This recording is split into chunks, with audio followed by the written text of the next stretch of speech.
제가 교재 53쪽을 읽겠습니다. 사도행전 9장은 이방 선교의 주역이 될 사도 바울의 이야기로 시작합니다. 하나님은 교회를 핍박하던 사울을 직접 만나 주십니다. 이를 통해 사울은 교회를 가장 핍박하던 사람에서 예수님의 하나님의 아들이심을 증거하는 열정적인 복음의 전도자가 됩니다. 회심한 사울이 예루살렘으로 가서 제자들과 사귀고자 했으나 사울을 교회 일꾼으로 인정하는 것은 쉬운 일이 아니었습니다. 이를 위해 하나님은 바나바를 통하여 사울을 돕게 하시고 복음 전파 사역에 힘쓰게 하십니다. 또한 베드로는 루다에서 8년 된 병자 에니야를 고치고 요바에서는 병들어 죽은 다비다를 살립니다. 이렇게 사도들이 성령께서 하시는 많은 역사를 나타내게 됩니다. 아멘. 우리는 그리스도를 믿는 신앙인으로 이 삶을 살아가고 있습니다. 아마 이 자리에는 두 가지 부류의 신앙인들이 있을 것입니다. 첫째, 저와 같은 모태신앙인이 있을 것입니다. 모태신앙인이란 어렸을 때 태어나기 전부터 부모님의 신앙으로 믿음으로 태어나서 유아 세례를 받고 믿음으로 입교 예식을 거치고 신앙의 삶을 살아가는 성도들을 말합니다. 두 번째는 오늘 본문의 사도 바울처럼 예수님을 알지 못하다가 이제 예수님 앞에 엎드려져 회심한 사건을 통하여 신앙인이 된 분들입니다. 저는 모태신앙인으로 자라면서 성경 말씀에 사도 바울의 이 모습을 보면서 늘 놀라기도 했고 또 사실 부럽기도 했습니다. 모태신앙인들에게 이제 우스갯소리로 못한다 그래서 모태신앙 이렇게 이제 별칭을 붙이기도 하는데, 모태신앙인들은 이렇게 사도 바울처럼 어느 순간에 예수님의 음성을 듣고 또 예수님의 모습을 뵙는 것, 이렇게 큰 청천벽력과 같은 역사를 체험하는 것이 내심 부럽기도 할 때가 있습니다.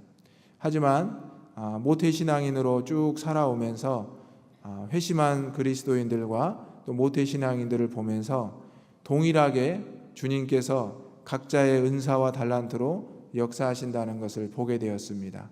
또 중간에 회심한 분들은 모태신앙인들을 그렇게 또 부러워하고 또 하는 것을 보게 되었습니다. 사랑하는 성도 여러분, 이 자리에 우리는 두 가지의 부류의 그리스도인으로 또 여러 가지 신앙의 달란트로 앉아 있습니다. 또 하나님께서는 그러한 각자의 은사와 신앙의 모습으로 여러분을 사용하시고 또 하나님의 나라를 확장하는 데 도구로 인정하실 줄 믿습니다. 오늘 사도행전 9장 말씀은 초대교회에 있어서 엄청난 사건이었습니다. 어제 담임 목사님께서 1절부터 9절까지의 말씀을 통해서 함께 은혜를 나누었습니다. 다메섹에서 예수님을 만난 사울이 어떻게 변화가 되었고, 우리도 우리 인생에 있어서 다메섹을 또 체험해야 되고 또 새로운 다메섹을 사모해야 됨을 알게 되었습니다. 오늘 사도행전 9장의 전반부는 이런 사도 바울의 내용이 나오고요, 후반부에는 제자 베드로의 사역의 내용이 나오고 있습니다. 오늘 사도 바울의 모습과 베드로의 모습을 통해서 몇 가지의 삶을 살펴보고자 합니다. 첫 번째로 예수님은 우리를 택하시고 우리에게 찾아오신다는 말씀입니다. 오늘 말씀의 3절과 4절과 5절, 6절 다 같이 읽어보겠습니다. 사울이 길을 가다가 다메섹에 가까이 이르더니 호련히 하늘로부터 빛이 그를 둘러 비추는지라. 땅에 엎드려져 들음에 소리가 있어 이르시되 사울아 사울아 내가 어찌하여 나를 박해하느냐 하시거늘 대답하되 주여 누구시니이까. 이르시되 나는 내가 박해하는 예수라. 너는 일어나 시내로 들어가라. 내가 행할 것을 내게 이를 자가 있느니라 하시니. 아멘. 사랑하는 성도 여러분, 우리가 하나님을 찾는 것이 아니라, 우리가 하나님 앞에 나아가는 것이 아니라 하나님이 우리를 찾으시고 하나님이 우리에게 마음의 문을 두드리신다는 것을 꼭 기억하시기를 바랍니다. 우리의 믿음의 생활은 내가 하는 것이 아니라 하나님께서 하시고 하나님께서 동행하실 때 가능하다는 것입니다.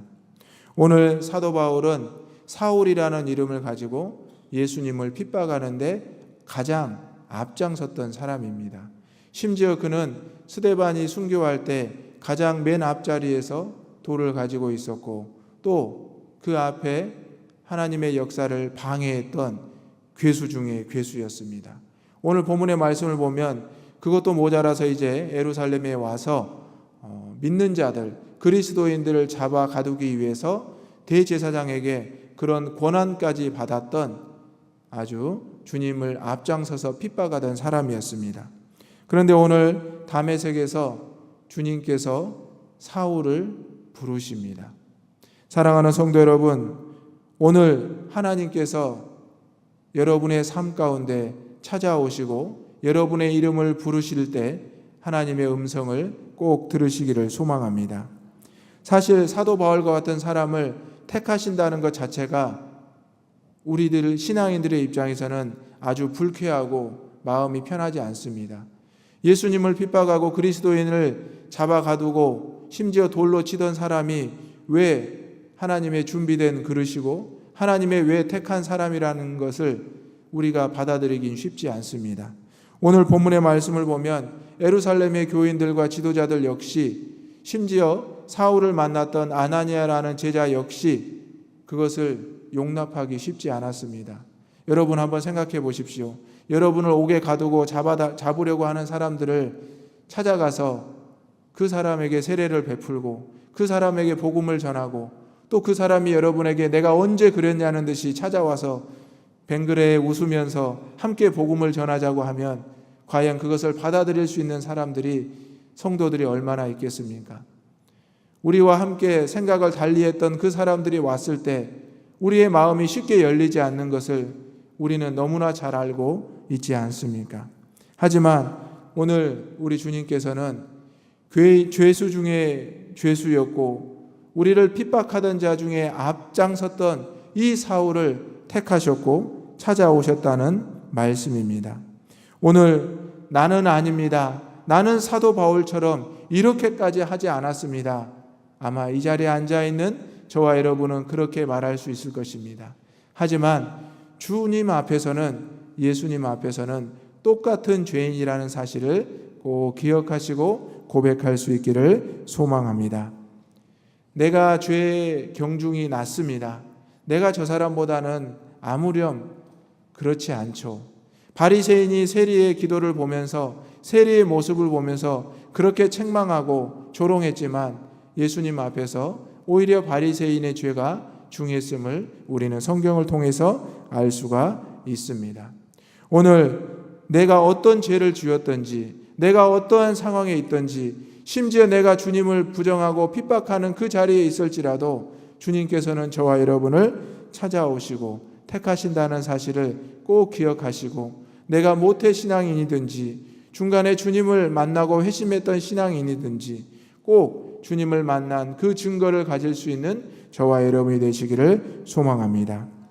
사도 바울은 3일 동안 고통과 인내의 시간을 보내게 됩니다. 그는 볼 수도 없었고 먹지도 못하고 마시지도 못했습니다. 그 기간에 하나님께서는 아나니아라는 사람 제자를 통해서 사도 바울이 어떠한 상황인지를 말씀하셨고 사도 바울을 만나게 하십니다. 그러면서 15절 16절을 보면 부정하는 아나니아에게 가라, 이 사람은 내 이름을 이방인과 임금들과 이스라엘 자손들에 전하기 위하여 택한 나의 그릇이라, 이렇게 말씀하십니다. 하나님의 뜻과 하나님의 선택과 하나님의 섭리는 우리가 예측할 수 없고 우리가 상상할 수 없다는 것을 다시 한번 말씀하고 있습니다. 과연 아나니아가 사도 바울을 만났을 때 그는 모든 것이 준비되었고 그의 모든 삶이 변화되고 있었습니다. 그리고 나서 아나니아가 사도 바울에게 복음을 전하고 자초지정을 이야기하자 사울의 눈이 떠지게 되었고 그가 음식을 먹게 되었고 강건해졌고 세례를 받고 그 다음에 어떻게 했습니까? 즉시, 따라서 해보겠습니다. 즉시로 회당에서 복음을 전하게 되었습니다. 사도 바울의 모습을 보면 그가 받은 그 은혜를 즉시로 행했던 것을 알 수가 있습니다. 오늘 저와 여러분의 삶에도 하나님의 은혜를 받았다면, 하나님의 택함을 받았다면, 부르심을 받았다면 즉시로 행할 수 있는 믿음이 있기를 주님의 이름으로 소망합니다. 여러분에게 받은 하나님의 부르심과 응답이 있을 겁니다. 여러분의 그 다메섹의 기억과 신앙의 간증이 있을 겁니다. 그런데 언제까지 여러분의 마음에 그것을 묵혀두시고 아직은 때가 아닙니다. 아직은 그것을 말할 때가 아닙니다. 아직은 복음을 전할 때가 아닙니다. 내가 준비되지 않았습니다. 이렇게까지 부인하고 부정하고 계시겠습니까? 오늘 사도 바울은 하나님을 만나고 아나니아를 만나고 또 말씀의 내용을 보면 바나바를 만나고 예루살렘의 제자들을 만나서 그가 많은 간증과 또 질시와 조롱을 받았지만 계속해서 복음을 전하는 것을 보게 됩니다. 우리가 신앙을 갖게 되고 복음을 전하게 될 때 우리에게 탄탄대로가 열리고 좋은 일만 열릴 것 같습니까? 그렇지 않습니다.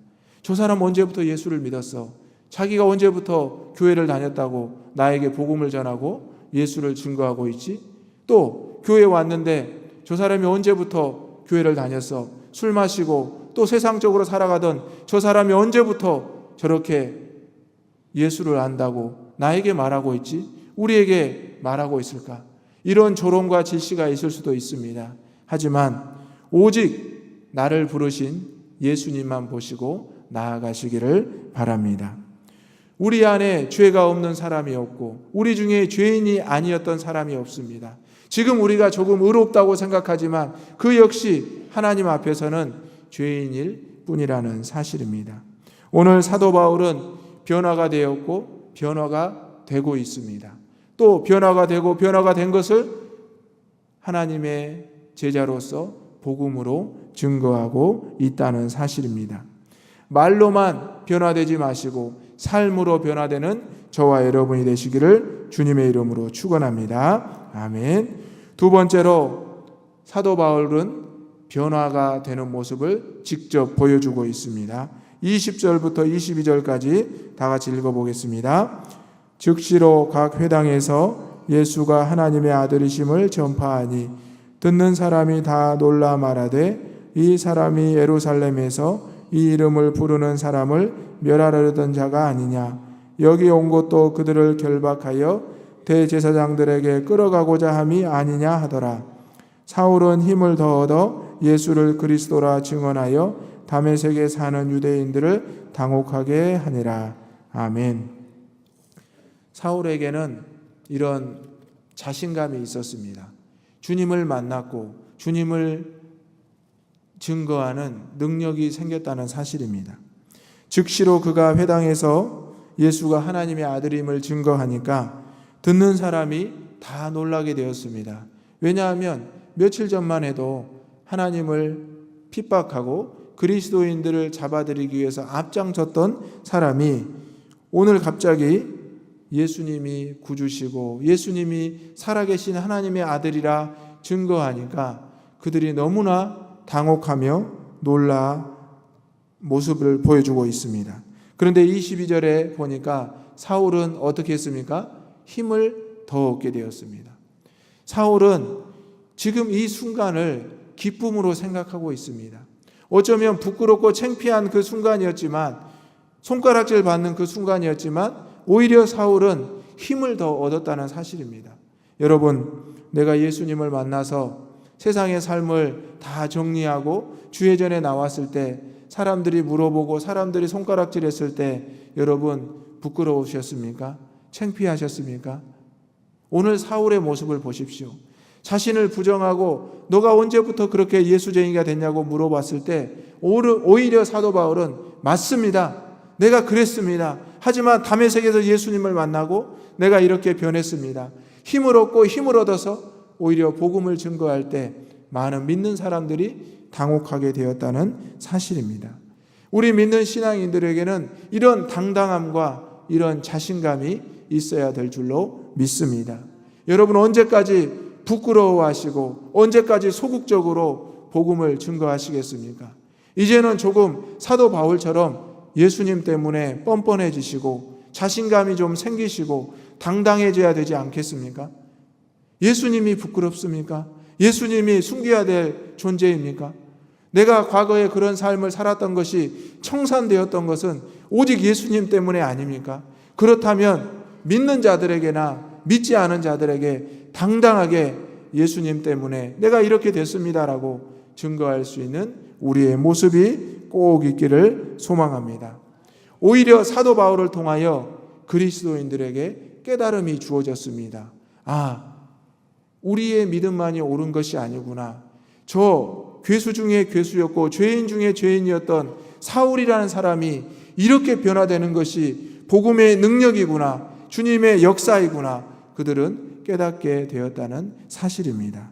오늘 내 믿음만이 옳다고, 내 신앙만이 옳다고 자부하지 마시기 바랍니다.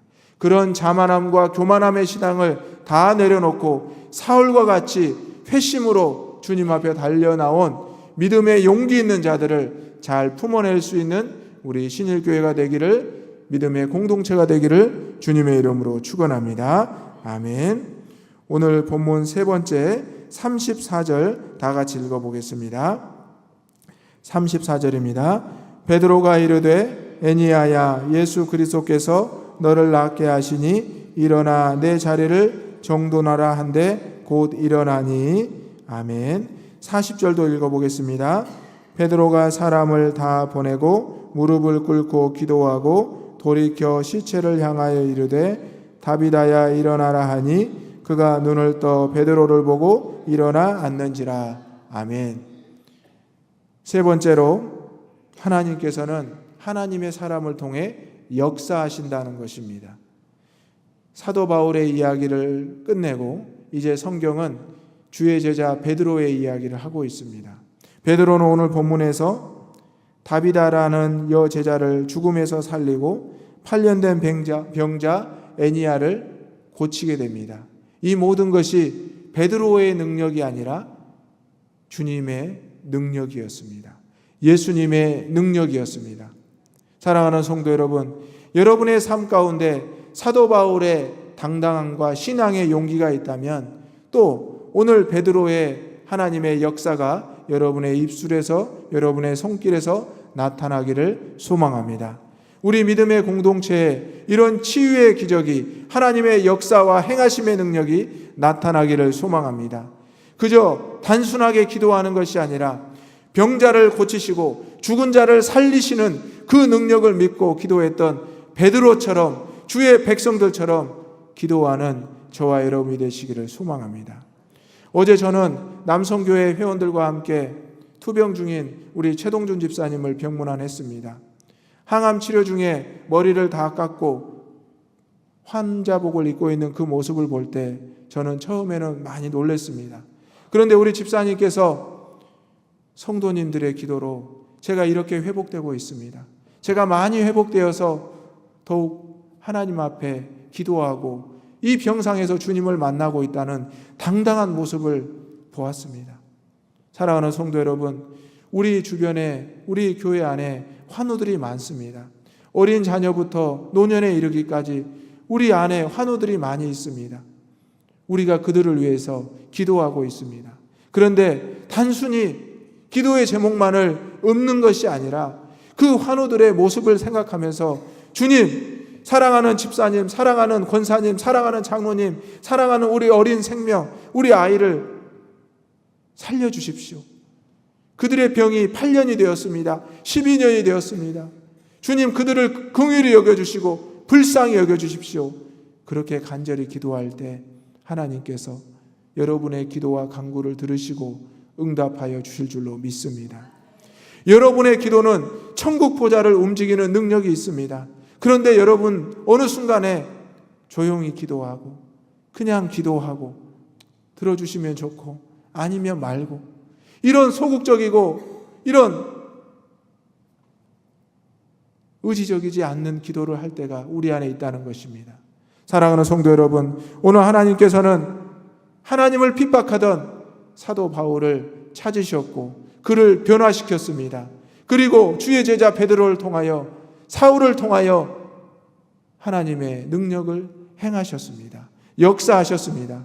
이러한 모습이 저와 여러분의 삶 가운데 이번 한 주간에 여러분의 삶 다메섹에서 분명히 일어나기를 주님의 이름으로 축원합니다. 아멘. 오늘 주신 말씀을 생각하면서 세 가지로 기도하겠습니다. 나를 찾으신 하나님을 붙잡기를 원합니다. 두 번째, 나를 찾으시고 나를 변화시키는 하나님 앞에 순종하게 하옵소서. 세 번째, 나의 기도를 통하여 역사하시는 하나님을 믿고 반드시 능력의 기도를 구하는 우리 주의 성도들 되게 해달라고 기도하겠습니다.